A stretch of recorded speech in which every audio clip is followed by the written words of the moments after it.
Hello पेट lovers, मैं हूं सुमीत और आज का सवाल ये है कि क्या आपकी कैट कभी चिर्पिंग साउंड्स निकालती है जब वो बर्ड्स को देखती हैं।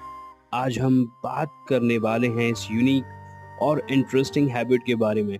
कैट्स का चिर्पिंग साउंड निकालना एक फैसिनेटिंग बिहेवियर है, लेकिन ये होता क्यों है?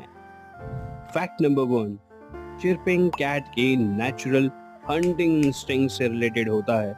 ये साउंड वो तब निकालती हैं जब वो प्रे को टारगेट कर रही होती हैं।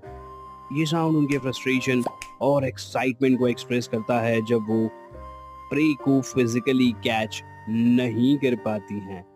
फैक्ट नंबर 2, चिर्पिंग बिहेवियर उनकी कम्युनिकेशन का एक हिस्सा भी है। हमारी कैट्स इस साउंड से अपने एक्साइटमेंट और प्रे को स्टॉक करने की डिजायर को एक्सप्रेस करती हैं। ये बिहेवियर हार्मलेस है और आपकी बिल्ली